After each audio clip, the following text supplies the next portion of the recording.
Bonjour François, on est au domaine des Daims de Gare-de-Lac.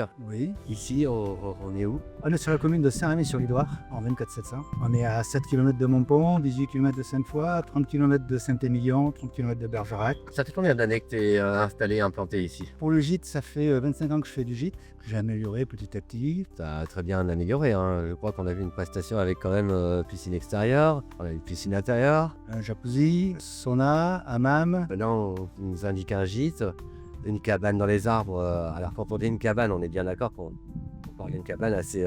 Une cabane en toute simplicité, avec sauna, avec jacuzzi. On est à combien de mètres de hauteur là dans les arbres? Je vous fais monter que 3 mètres de hauteur d'escalier et de l'autre côté, vos yeux voient 8,50 m. Comment t'es venu cette idée de t'implanter ici? C'est parce que le corps de ferme est à 3-400 mètres. Et voilà, je préférais commencer par un côté de la propriété, de façon à pouvoir être tranquille, qu'il n'y ait pas de visuel avec les tracteurs, avec le matériel, avec les hangars agricoles et tout, qu'on soit vraiment en pleine nature. C'est vrai qu'on a quand même un côté havre de paix ici. Et on le sent tout de suite, dès les 10 premières minutes où on pose le pied au sol. On n'a pas de bruit de quoi que ce soit, d'autoroute, de voiture, de train. Pourquoi les dents? Mais tout simplement parce que je cherchais un animal qui soit sympa, qui fasse rêver aussi bien les grands que les petits. Et je trouve que le daim, ça représente bien tout ça. Puis c'est doux, c'est sympa, c'est pas méchant. Et au niveau entretien, à l'année? Au niveau entretien, je leur achète le maïs, c'est la voisine qui leur donne parce qu'elle c'est sa passion. On a rencontré, c'est comment son prénom déjà? Marie-Pierre. Marie-Pierre, adorable. Tous les matins, elle est là. Ah oui. Et elle s'en occupe un peu comme ses enfants, j'ai l'impression. Et elle leur a même donné alors, il y en a combien? Il y en a 45. 45, je crois qu'elle a donné au moins 3 prénoms. Ah oui, oui. C'est ça. Titou, c'est pour le plus grand. Titou, le plus grand, tu les connais? Oui, alors le plus grand, oui, je le connais, mais après les autres, il y a Blanchette, je sais. Blanchette. Et puis l'autre, je sais pas. On peut dire que c'est un succès pour toi après ces 10 années. Tout à fait, oui. Les gens apprécient énormément. On est plutôt sur de la famille, du petit couple qui veut décompresser ou un voilà, des petits jeunes pour la cabane, beaucoup. Après, j'ai tout confondu, toutes sortes de personnes, tous milieux sociaux, culturels qui peuvent venir. On a la cuisine avec le barbecue extérieur là, à mon avis, ça c'est du tout le monde ça. Bah oui, ça. Pour les deux corps. Le terrain de pétanque, la piscine. Le terrain de pétanque, faut pas l'oublier. Et on a la possibilité, je pense, de se rapprocher un petit peu des dents pour regarder ça de plus près. Eh bien, on va essayer d'en faire venir un ou deux, s'ils veulent.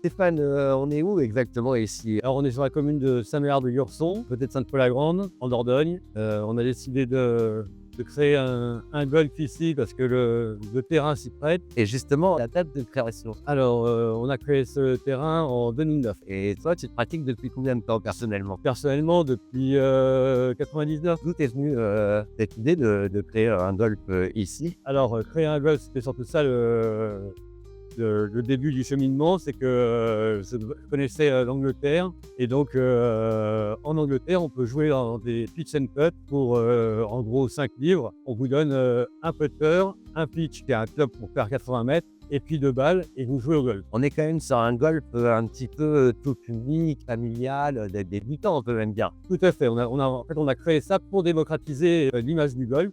Après, tout en accueillant des grosses pro quand même. J'ai vu bien tout à sûr. l'heure. Ouais, on a des membres, on a 170 membres qui, eux, jouent régulièrement, qui pratiquent le golf comme de n'importe quel golfeur en France. Mais on a aussi ce parcours Citron qui nous permet de recevoir les familles, les débutants et de leur faire une première approche du golf, un peu comme un mini-golf, mais en beaucoup plus grand. L'idée, c'est vraiment le passage en Angleterre. Oui, c'est le passage en Angleterre pour réaliser en fait que le golf, c'était pas un sport réservé aux nantis et que c'était vraiment un jeu très sympa à faire. Et en plus, qui est très très bon pour la santé. Hein. On pourrait être sponsorisé par la sécurité sociale, nous. Hein. Tu peux me rappeler les calories, s'il te plaît? Alors les calories en nombre, je me souviens plus parce que c'était de l'ordre de 700 ou 800 calories pour un parcours de 18 trous. Et c'est ce qu'on dépense en 1 heure de jogging. C'est dû au moment de la frappe ou alors de la marche qu'on fait toute la journée? Eh bien les deux, l'intensité du mouvement et la décharge d'adrénaline qu'on prend quand on fait un bon coup. Oui, c'est vrai. J'ai réussi un seul bon coup et on sent les frissons dans tout le corps. Voilà, on est heureux, voilà, c'est vraiment ce sentiment qu'on recherche absolument. Et après, il y a le côté endurance, puisque on fait quand même, quand on fait 18 trous, on fait un peu plus de 6 à 8 km. Souvent dans les films, on voit quand même un craquement de dos. C'est réel ou pas ça? Non. Non. Maintenant, on fait avec les conditions physiques de chacun, donc tout le monde peut vraiment jouer au golf. C'est vraiment pas de contre-indication. Et d'ailleurs, on commence à quel âge? Nous, on essaye que ce soit vers 6 ans. Dès l'âge de 6 ans? Ouais, il faut qu'ils votent un bon. On a tous les clubs pour les enfants à partir de 6 ans, même moins, on peut prendre à 3 ans. Mais là, c'est vraiment que sur le putting green. C'est vraiment pour une première approche des enfants. Pourquoi cette zone? Il y avait des attaches familiales, donc ça m'a facilité un petit peu les choses pour acquérir du terrain. Et puis après, c'est un endroit où il pleut suffisamment pour avoir. Il n'y a rien qui est arrosé ici, à part les greens. Et tout est vert.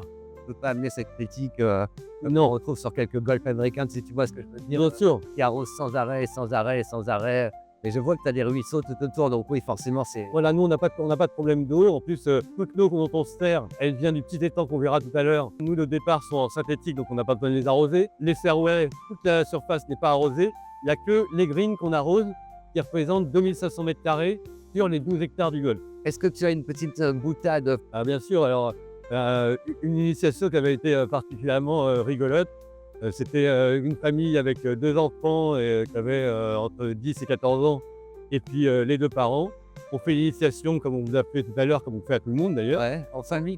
En famille, hein, bien sûr. On les amène au départ du 1. La personne voulait jouer pour commencer. Donc la maman pose sa balle sur le départ, et puis dit bon, bah, moi je commence.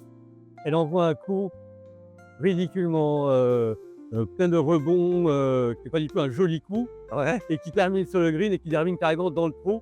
Et elle se retourne vers moi, elle me dit « Oh, ça a l'air facile comme jeu ». Et là, elle avait fait un 3 en 1 à son premier coup de golf. C'était vraiment une gagnante ou... Non, après, elle a compris que c'était un pur coup de chance, mais bon, c'était quand même une super La chance du la débutant chance du débutant. qui donne le ton en début de partie à toute la famille, quoi. Exactement. Et ben Stéphane, moi j'ai envie de te dire un immense merci pour l'accueil avec ton collègue. Merci à Et, vous d'être venu. Et que des sourires, je pense que tu l'as vu, hein, là, les titres que tu as donnés dès une practice, ça a matché tout de suite à 10h du matin. Mais d'ailleurs, on les voit, ils continuent à jouer, hein, donc c'est qu'ils trouvent ça plutôt amusant, et je vous recommande de venir nous voir.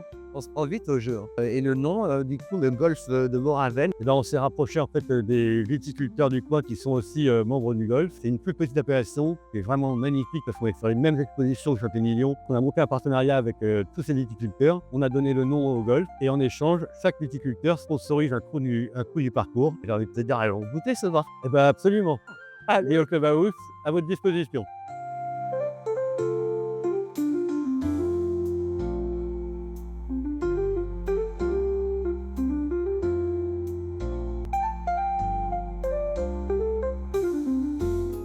On est à Accrozarbre, à La Vessière, avec Fabrice, Fabrice, enchanté. enchanté. Ça va bien, ça se passe bien en ce début de saison? Écoute, il y a le soleil avec nous, impeccable. Ouais, je vois qu'il y a un petit peu de monde, ça détend plus pas. Ça va. Ça fait combien d'années que vous êtes là C'est la 13e saison.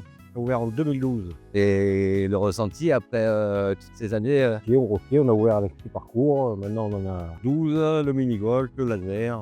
le corps, c'est d'abord un accrobranche. on va Ouais, dire. le plus, c'est l'acrobranche. Et puis ensuite, mini-golf, laser. À mon avis, ça doit bien marcher, ça sort tout ce qui est anniversaire et enterrement de garçon. Enterrement du garçon, le V-Jumpy, les anniversaires, les CE, les sorties des sportives de fin d'année. Ça permet de vendre des packs. En fait, tu peux faire un laser game le matin, l'accrobranche l'après-midi. Voilà, l'été, ouais, quand on a ouvert toute la journée, oui. En général, les gens, ils viennent, ils font une activité, ils reviennent pour faire une autre activité. Au niveau sécurité, après un peu plus de 10 ans d'existence, ça fonce comment un accrobranche? C'est quoi les normes? Alors déjà, on a tous les ans un contrôle de l'état des arbres, Ok. pour voir s'ils sont en bon état. Une fois que les arbres sont validés, il y a un contrôle des installations, tous les câbles, pour voir pareil s'ils sont en bon état. Ça c'est tous les ans, c'est obligatoire par un bureau indépendant. Ensuite, le matériel est vérifié aussi tous les ans. Et on est en ligne de vie continue, c'est-à-dire qu'on est accroché du début à la fin du parcours en permanence. Le client n'est jamais détaché sur le parcours. Ouais, c'est pas comme on voyait un petit peu il y a quelques années là. Non, c'est fini les doubles mousquetons. Ouais, c'est ça. C'est fini, maintenant c'est une ligne de vie continue, c'est-à-dire qu'on met le crochet au début, on l'enlève qu'à la fin. Comment vous viennent ces idées J'ai vu un skateboard, on a vu une luge sur des câbles en acier. Tous les jeux sont possibles dans l'air pour passer d'un arbre à l'autre. Alors après, il y a des fabricants de jeux, on va voir les collègues, on échange avec les collègues. Nous, on a une de 210 mètres, une de 120 et une de 130. Tu testes, toi, tout le matériel, toutes les nouveautés que tu crées? C'est plus que ça. On parlait de sécurité tout à l'heure. Tous les jours, on est obligé de vérifier tous les parcours. Ah, donc tu fais les Voilà. parcours tous les jours? Bah ouais, moi ou un salarié, un opérateur. C'est pour ça que vous êtes toujours svelte et en forme. Et il faut qu'on puisse monter quand il y a besoin.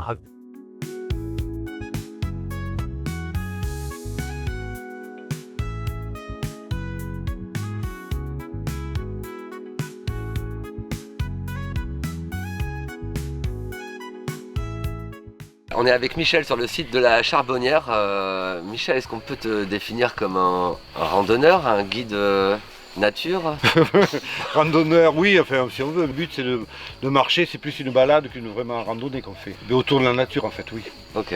Autour de la nature et des métiers anciens, voilà. Ça fait combien d'années que tu fais ça ici Pas sur ce longtemps, site-là? j'ai commencé il y a 4 ans. Et je vois que tu références, il y a quand même un petit parcours qui est fait dans les sentiers. Tout ça, on entendait tout à l'heure que vraiment, il n'y a aucune aide de l'État. Non, c'est privé ici. Moi je veux pas d'aide en plus, parce que je veux être indépendant. Donc après les gens viennent bénévolement, les naturalistes viennent faire les recensements gratuits. Enfin moi je veux dire, j'ai plein de gens qui aiment bien le coin parce qu'ils voient que je le fais bénévolement. Donc les gens sont aussi gentils, me donnent des choses, il y a plein de choses. La ruche par exemple m'a été donnée par quelqu'un, les gens me font des cadeaux. Et la Charbonnière, ça consistait en quoi? On va le voir, on coupe du bois, après on l'empile, on met de la terre dessus, on fait un trou au milieu, une cheminée, on met le feu et au bout de 10 jours on va récolter du charbon de bois comme celui qu'on achète au supermarché pour faire des barbecues. Il ne servait pas pour faire des barbecues à l'époque, il servait pour chauffer les gens de la ville, parce qu'ici il ne se chauffait pas au charbon, il se chauffait au bois. Et il servait pour faire le fer aussi, puisqu'il fallait du charbon pour faire du fer. On va découvrir ça. Voilà. Allez, c'est parti.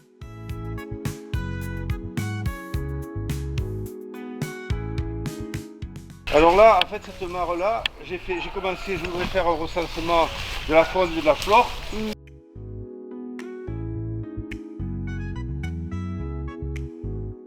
Si vous voulez, en fait, on pouvait faire des brochettes, on pouvait faire la litière, on pouvait faire les cabanes, on pouvait faire les palissades, on pouvait faire des balais.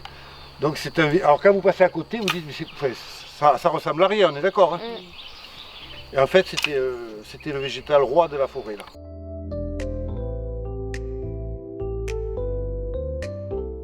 Mais en l'occurrence, pour faire du fer, il faut du charbon.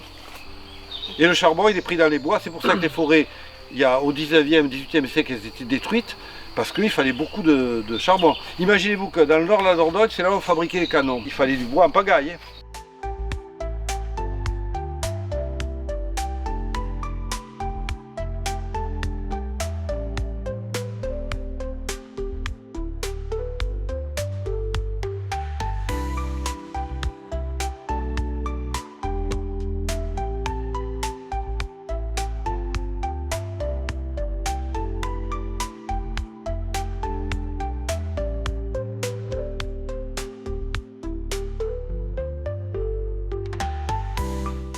Comment ça s'est passé ton week-end dans les grandes lignes? Ah, j'ai adoré ce week-end, beaucoup d'activités proposées, c'était génial. Bah déjà le séjour j'ai beaucoup aimé. Il est agréable, franchement le moment ils étaient bons, le groupe est bien, Les activités? bonne ambiance, les activités c'était bonne. Très bien, je suis bien. J'ai passé un très bon week-end avec vous. Sur toutes les activités proposées, laquelle t'aurais mis un petit coup de cœur? J'hésiterais entre les daims et la charbonnière parce que Toujours le nature. lieu est incroyable. Effectivement, d'être à côté d'animaux qu'on n'a pas l'habitude de voir et pouvoir les approcher, les caresser, il y a une petite relation, c'est génial. Moi j'ai préféré le golf, parce que c'était la première fois que j'en faisais. Parce qu'il est mon première fois aussi, le golf. Ah, le golf était pépite en vrai. La visite Le site de la Charbonnière? Oui, le site de la Charbonnière.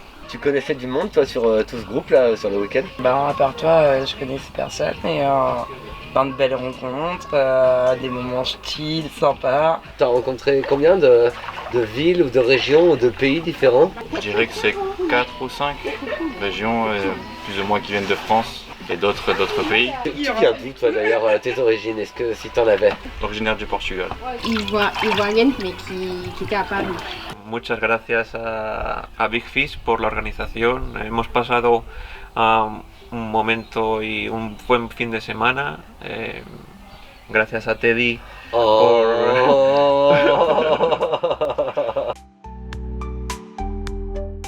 Et si toi aussi tu souhaites profiter de tarifs ultra avantageux et faire des rencontres amicales, rendez-vous sur la page Nos Expériences du site Big Fish Bordeaux.